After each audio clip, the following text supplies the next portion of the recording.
नमस्कार, आप देख रहे हैं बजट यात्रा 2026 बैंगलोर एडिशन। आपके साथ मैं हूं मानसी दवे और ये ईटी नाउ स्वदेश की मुहिम है बजट से ठीक पहले आपको बताना कि बजट से तमाम सेक्टर्स के किस तरह के एक्सपेक्टेशंस है और ऑन ग्राउंड बारीकी से जमीनी हकीकत तक आपको पहुंचाना। जी हाँ, जिस तरह देश तैयार हो रहा है अपकमिंग बजट 2026 के लिए, सवाल इस वक्त सिर्फ आंकड़ों का नहीं है, सवाल डायरेक्शन का है, दिशा का है।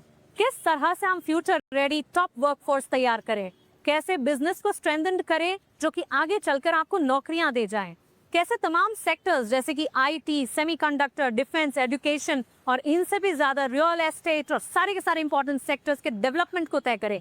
सवाल कई सारे हैं, इन सारे सेक्टर्स की उम्मीदें भी हैं बजट से और इन्हीं उम्मीदों के बारे में बात होगी ऑन ग्राउंड। आपको बताएंगे कि क्या है जमीनी हकीकत।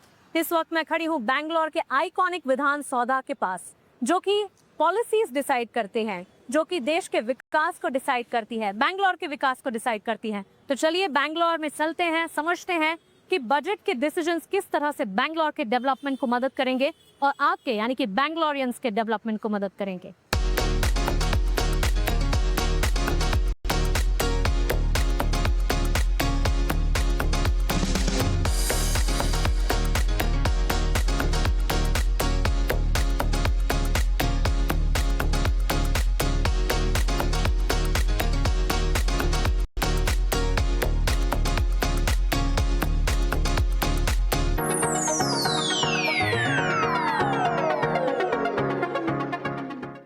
एजुकेशन सेक्टर का development, upskilling, artificial intelligence, research and eventually job creation, ये one of the top most priorities है बजट 2026 की।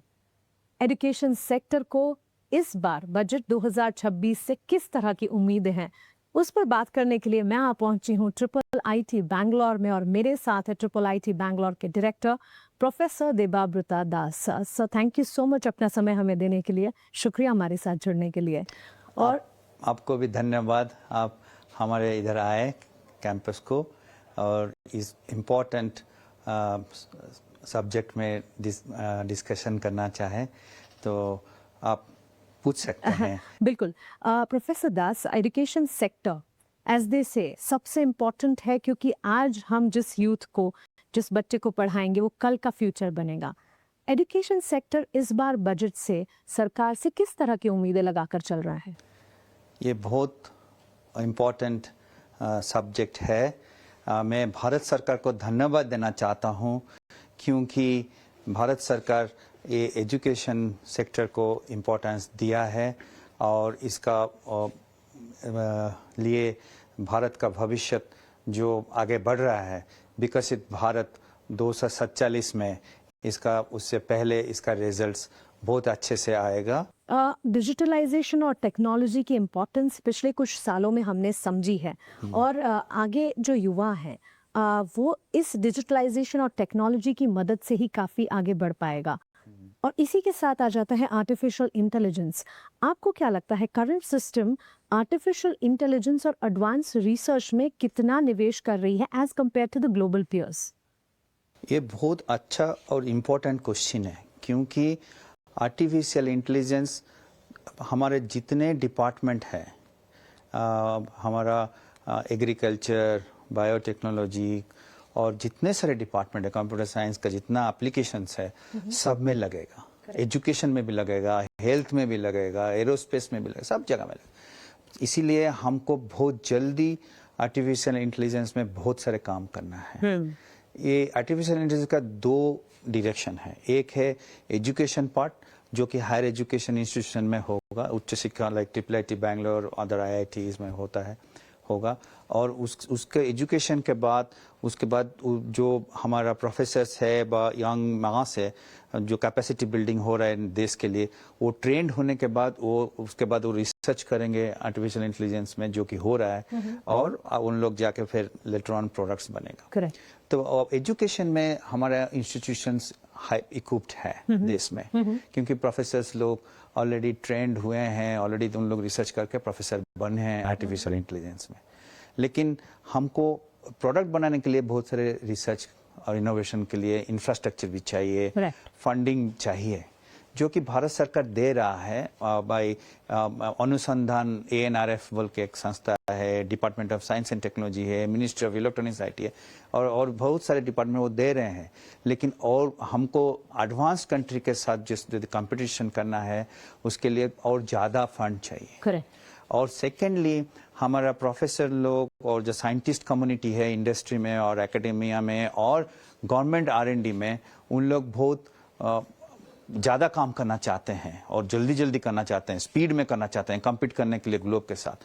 हमारा फाइनेंस डिपार्टमेंट का लोग जो फंडिंग करते हैं हमको, उन लोग भी बहुत अच्छे हैं, उन लोग भी मदद करना भी चाहते हैं। Correct. लेकिन दोनों के बीच में नॉलेज का थोड़ा गैप है। उन लोग समझने के लिए कोशिश करते हैं कि क्या बना रहे हैं इन लोग वहाँ फाइनेंस में कर समझ नहीं पाते। Right. वो गैप के कारण क्या होता है, हमारा जो स्पीड है थोड़ा स्लो डाउन हो जाता है। Okay. तो इसीलिए अभी चाहिए जे कितना जल्दी ये जो फंडिंग ऑर्गेनाइजेशन इनके साथ काम करके यदि एक स्पीड में काम करे तो हम देश विदेश में जो स्पीड में काम होता है हम उनके साथ कम्पीट कर सकते हैं। Absolutely. Professor Das, a higher education body like you, आप आज के युवा को पढ़ाते हैं ताकि वो कल एक फ्यूचर रेडी वर्कफोर्स बन सके। लेकिन ये बात तो तय है कि आज पढ़ लिख कर वो कल प्रोफेशनल एनवायरनमेंट में जाएंगे, इंडस्ट्री में जाएंगे। आपको क्या लगता है इंटरलिंक कैसे कर सकते हैं हम एकेडमिक और इंडस्ट्री को इन अ बेटर मैनर? दोनों इंडस्ट्री और एकेडेमिया एक साथ काम करना चाहते हैं। गवर्नमेंट भी चाहता है कि दोनों एक साथ काम करें, मदद करना चाहते हैं। तीनों बहुत इम्पोर्टेंट है एक ट्रायंगल का चाहते हैं। लेकिन उधर प्रॉब्लम एक जगह में है, वो है इंडस्ट्री हर एक क्वार्टर में रिजल्ट देना पड़ता है। करेक्ट। लेकिन एकेडेमिया को एवरी सेमिस्टर में उनका रिजल्ट होता है, सेमिस्टर वाइज। सो उनका टाइम क्लॉक जो होता है मैच नहीं करता है। तो इसमें यदि पहला एक साल कोई एरिया, नया एरिया है जहाँ की काम करना चाहते हैं इंडस्ट्री एंड एकेडेमिया दोनों मिलके, गवर्नमेंट कैन एक सीड मनी व छोटा सा अर्थ दे के एकेडेमिया को रेडी कर दे। 1-2 साल के अंदर इंडस्ट्री जब देखेगा कि अच्छा काम रिसर्च हो रहा है, पेटेंट हो रहा है, इंटेलेक्चुअल प्रॉपर्टी राइट भी आ रहा है एकेडेमिया से, सो इंडस्ट्री खुशी खुशी लेगा। और इंडस्ट्री जब देखेगा इसमें से बिजनेस एंड प्रॉफिट होने जा रहा है तो वो भी फंडिंग करेंगे। करेक्ट। वो बहुत ज्यादा करना चाहते हैं, बट वो जो इनिशियल पार्ट है इसके लिए एक सिनर्जी, एक समन्वय तक करना चाहिए। तो इसीलिए इम्पोर्टेंट जो एरियाज है वो सिलेक्ट करना चाहिए, like artificial intelligence and networking, security, nano technologies, biotechnologies, बहुत सारे रिसर्च एरियाज है, वो सब सिलेक्ट करके उसमें फोकस करना चाहिए। एब्सोल्युटली। बट आपके हिसाब से ऐसा एक डिसीजन बजट 2026 में क्या होना चाहिए जो कि एजुकेशन सिस्टम को काफी बेहतरी प्रदान करेगा? बहुत अच्छा क्वेश्चन है, क्योंकि आपने बोला एक ही आंसर देना है जो कि बहुत बेहतरीन। मैं उसका आंसर देना चाहता हूं, लेकिन उससे पहले एक चीज़ बोलना चाहता हूं कि कोई देश आगे जाना है तो एजुकेशनल इंस्टीट्यूशन उसका बैकबोन होता है। एब्सोल्युटली। क्योंकि सारा आप गवर्नमेंट में जो ऑफिसर्स है, प्रोफेसर्स है, इंडस्ट्री में जो काम भी करते हैं, पॉलिटिशियंस है, सब लोग एक दिन ना एक दिन एजुकेशनल इंस्टीट्यूशन से ही निकल के गए हैं उधर। So educational institution is the root of the growth of इस देश का आगे बढ़ने में।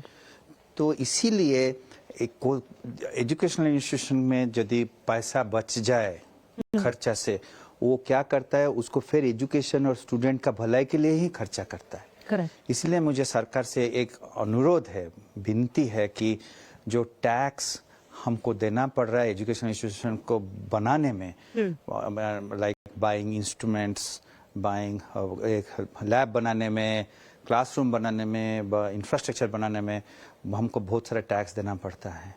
वो पैसा हम बचा सकते हैं तो टैक्स सेक्शन में, तो हम उसको बच्चों, स्टूडेंट्स के लिए, रिसर्च के लिए, इनोवेशन के लिए लगा सकते हैं। एब्सोल्युटली। तो इसलिए मेरा अनुरोध है कि ये टैक्सेशन कम कर दिया जाए एजुकेशनल इंस्टीट्यूशंस के लिए। और एक चीज़ है, बहुत सारे भारतवर्ष में अभी सब middle class, lower middle class, poor class से पढ़ने आते हैं। बहुत लोग लोन भी लेते हैं स्टूडेंट आजकल, तो उनका स्टूडेंट एजुकेशनल लोन का जो इंटरेस्ट रेट है और सपोर्ट सिस्टम भी गवर्नमेंट से मिलना चाहिए। Absolutely. क्योंकि वो हमारा भविष्य है। बिल्कुल। देश की। स्टूडेंट को सपोर्ट करना चाहिए एंड उन्होंने अच्छे करेंगे तो कम पैसा पढ़ाई हो जाए तो उनका टेंशन जो फाइनेंस की तरफ है वहाँ से निकल के पढ़ाई की तरफ आएगा। तो पढ़ाई की तरफ आएगा तो उन लोग अच्छे स्टूडेंट बन के देश के लिए काम करेंगे। बिल्कुल, ये मेरा विनती है। Professor Das, thank you so much अपना समय हमें देने के लिए और इतने महत्वपूर्ण मुद्दे पर ईटी नाउ स्वदेश के माध्यम से एजुकेशन सिस्टम आखिर बजट से क्या कुछ चाहता है ये हमें बताने के लिए थैंक्स अ लॉट। धन्यवाद ईटी नाउ को, सब लोगों को मेरा नमस्ते एंड आप लोगों का देश का अच्छा के लिए जो आपका समय दिए हैं इसके लिए भारत वर्ष का एजुकेशनल सिस्टम आपके आभारी रहेगी। Thank you so much sir, thanks a lot. Today I am at Bangalore Chamber of Industry and Commerce, a 50-year-old apex body representing large and medium industries, and with me are the leading representatives of BCIC. I have with me Mr. Prashant Gokhale, President BCIC and Managing Director Buller India Private Limited. I also have with me Mr. K. Ravi, Senior Vice President BCIC Director VR eBiz Solutions Private Limited, and we also have Dr. Prashant Reddy, Vice President BCIC Managing Director Fundermax India Private Limited. Gentlemen, thank you so much for giving your time to ET Now. It's a pleasure talking to you. I'll start with you, Prashant. What is the single biggest budget expectation from MSMEs according to you this year? Good question. MSME is the largest, I would say, the backbone of our industry. If you ask me one, I will put two. One is clearly that how do we improve skill development at MSME. Government has done in the last budgeting about the large topic on skill development. How do we reach to the last mile at MSME about those skills? And second is that how do we really promote their innovation, not only in their processes but in their products. If you can really support those MSMEs to upgrade their innovation and not only quality but the innovation and the topics to the next level, this will take India to the next level when we talk about the MSMEs. Mr. Ravi, coming to you, tariff scenario was quite challenging, and in 2025 was all about it. We were talking so much about the situation. How do you think is India dealing with the international business on the lines of the same now, and what do you think are the expectations from the upcoming budget? I think all of us know in the year 2025, after the tariff by the United States of 50%, there are a lot of industries which have really suffered.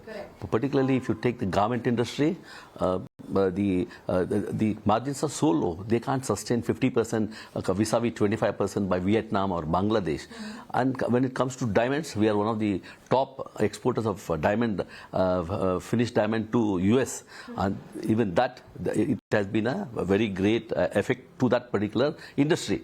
Now what we expect from the government is how they are going to support these industries by way of interest subvention or by way of subsidy, because I think the government should immediately talk to the US and see to that to a great extent, if this can be reduced, that would be a great boon for all the exporters. But I think one of the good steps taken by the government was the FTA, that is a free trade agreement which they have signed with UAE, Australia, New Zealand, UK. I think all these FTAs have taken a long time, but they have come faster now because of this scenario. Absolutely. Dr. Prashant, you have a deep dive knowledge about the sector which is always in the upcycle, as they say, and one of the sector which is very important for the development of the country, the real estate sector. Now the long-term undertone of real estate sector, as the experts say and suggest, is positive. But on a short-term basis, what do you think are the requirements and what are the expectations of real estate sector from the upcoming budget from the government? So it's a very important question, and as you rightly acknowledged, the construction sector is the second largest employer in India and a significant contributor to the GDP. There have been a lot of reforms, but even the last GST reforms was quite helpful, but still there is scope for further improvement, especially on how one can avail input credit, especially on items like steel and cement. Plus we also are talking of some reforms in customs, so more simplification in custom duty could also help. What we see is a rapid urbanization. This is an irreversible process, and the urbanization rate in India is relatively much lower compared to the developed cities of the world. And when we are talking of this rapid urbanization, are we prepared, infrastructure ready? I don't think that's there. So there is a necessity to invest more on the metros, more airports, better road connectivity, and these are things which the government needs to certainly pay attention to in this budget. It's absolute pleasure talking to you and understanding what the expectations of these sectors are from the upcoming budget. Thank you so much for giving your time. It was a pleasure talking to you all. Thank you very much. Thank you. Thank you.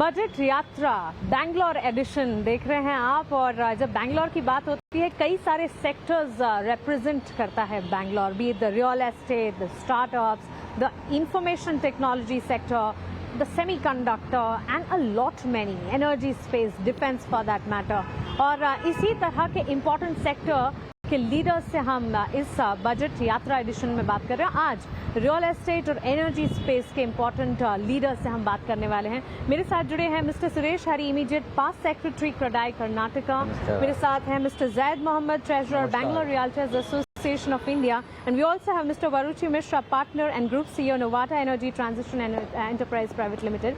Gentleman, बहुत स्वागत है आपका ET now स्वदेश पर। अपना समय देने के लिए आपका शुक्रिया। सुरेश सर, शुरुआत आपसे करना चाहूंगी। रियल एस्टेट सेक्टर, हमेशा कहा जाता है कि ना long term basis up cycle का ट्रेंड जारी है, लेकिन शॉर्ट टर्म चैलेंजेस भी कई सारे हैं। What do you think budget 2026 से रियल एस्टेट सेक्टर एक्सपेक्ट करके चल रहा है? शॉर्ट टर्म में बहुत चैलेंजेस है, हम लोगों का सब चाहिए, बट टाइम के साथ चलना पड़ेगा। इकॉनमी तो अच्छा रहेगा, चलता है। सो इस टाइम पे हम लोगों का एक ही पिटिशन है और डिमांड है, वो अफोर्डेबल होम का साइज़ फिक्स किया बहुत साल पहले। वो 60 स्क्वायर मीटर, 90 स्क्वायर मीटर लगभग, उसका कास्ट भी 45 लाख फिक्स कर दिया। अभी इस कास्ट में कितना साइज़ मिलेगा और कैसा अफोर्ड करेगा, वो अफोर्डेबल नहीं है अभी तक।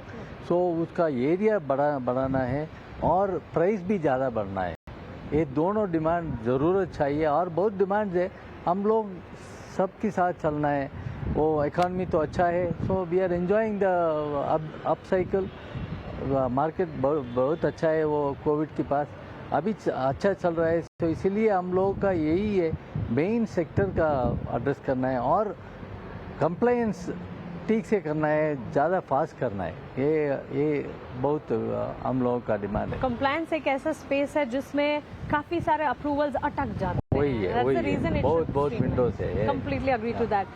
ज़ैद sir, coming to you again, 2026 budget से रियल एस्टेट सेक्टर की क्या उम्मीदें हैं, ये तो आपसे जानना चाहेंगे ही। What do you think, but at the same time tax benefit, home loan tax benefit, क्या आपको लगता है कि रिविजिट करने की जरूरत है यहाँ पर? इसी हर दफ़े सबकी इच्छा होती है कि टैक्स हमको कम होना चाहिए, तो टैक्स गवर्नमेंट को तो पैसे तो कमाना ही है, तो टैक्स थोड़ा बहुत कम करेंगे, गवर्नमेंट करना चाहिए। बट वैसे अफोर्डेबिलिटी इज़ वेरी इंपॉर्टेंट। हर सेक्टर, हर आदमी को इच्छा होती है कि अपना अपना खास का घर होना चाहिए, तो ये देखना चाहिए गवर्नमेंट। और अकॉर्डिंगली मेरे हिसाब से apart from the real estate direct sectors, we have to look at the indirect sectors which are supporting the industry, जो वो काफ़ी, मेरे ख्याल से काफ़ी इम्पॉर्टेंट है। और हर सिटी में गवर्नमेंट और कहीं ज़्यादा ध्यान देना चाहिए, जहाँ पे ग्रीन स्पेस होना चाहिए, ओपन पार्क्स होना चाहिए, इजी वॉकेबिलिटी होना चाहिए, पब्लिक ट्रांसपोर्ट के लिए व्यवस्था करनी चाहिए। तो ये सब चीज़ों के साथ सबकी ज़िंदगी अच्छी होगी। घर लेने से तो सिर्फ आप अंदर बंद नहीं रहेंगे ना घर में, आप तो बाहर जाना चाहिए, आपको एंजॉय करना चाहिए। आज के ज़माने में हम लोग अपने बच्चों को टीवी नहीं देखना चाहना करते, बट अगर आपके पास ठीक जगह नहीं है, खेलने के लिए जगह नहीं है, तो कैसे करेंगे आप? तो मेरे हिसाब से इस चीज़ पे बहुत ध्यान देना चाहिए गवर्नमेंट को। स्टेट गवर्नमेंट और सेंट्रल गवर्नमेंट दोनों को देना चाहिए, सिर्फ उतना ही नहीं। और दूसरे सेल्स के लिए भी थोड़ा सा ध्यान देना चाहिए। हम लोग ब्रोकरेज सेक्टर से हैं, तो ब्रोकर्स के लिए भी थोड़ा बेनिफिट देना चाहिए। एक्चुअली हर पैमाने पर ध्यान होना चाहिए। In fact real estate sector and real estate sector in itself काफ़ी पूरा, काफ़ी कंप्लीट सेक्टर, कई सारे सब सेक्टर्स भी ताल्लुक रखते हैं इससे. Mister Baruchi, coming to you, another sector जो कि पेचीदा भी कहा जाता है, little complex, and of course energy sector की भी कई सारी डिमांड्स, एक्सपेक्टेशंस होंगी बजट से, गवर्नमेंट से. What do you think does the energy sector expect from budget 2026? मेरा ये कहना है कि as a country energy security के लिए हमें गैस इकोनॉमी की तरफ फोकस करना चाहिए. फॉर द सिंपल रीज़न, इसका रीज़न ये है कि crude oil is from the nature. You have to आपको एक्सप्लोर करना है क्रूड ऑयल, आपको प्रोड्यूस करना है, रिफाइन करना है.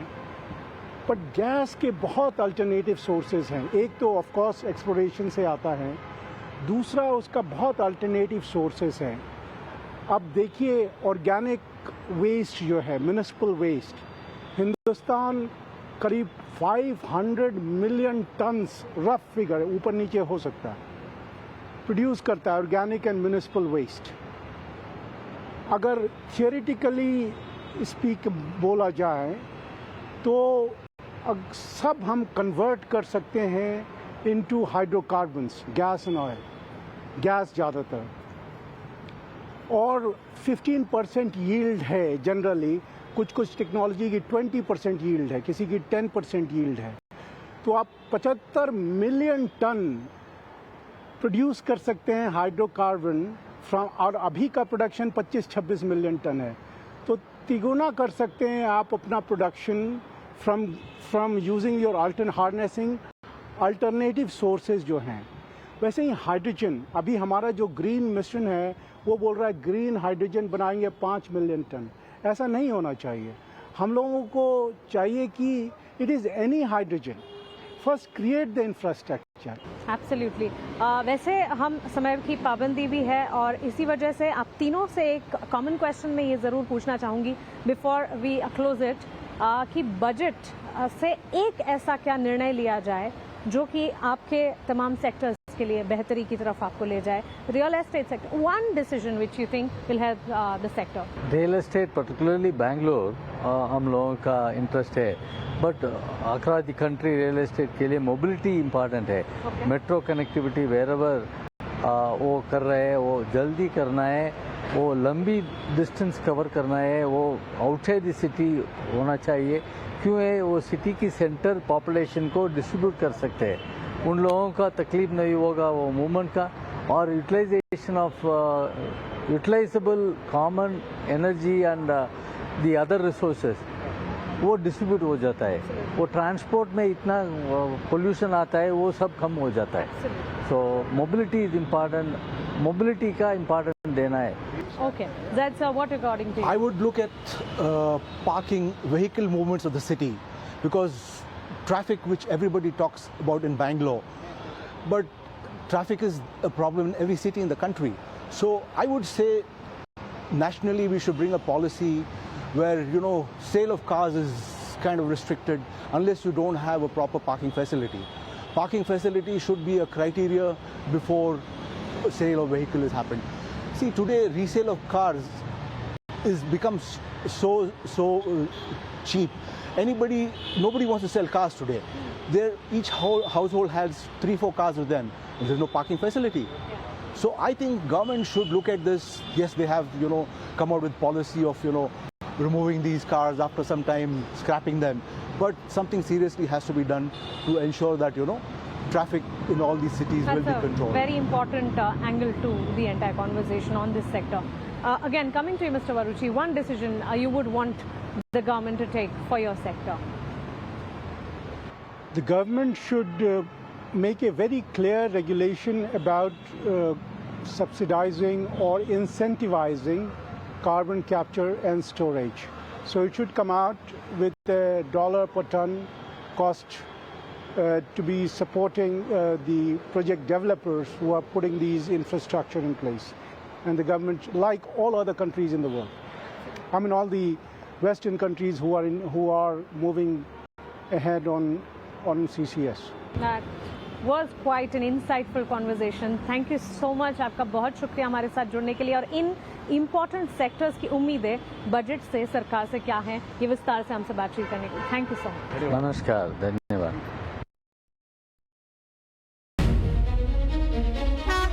बैंगलोर भारत की इनोवेशन राजधानी।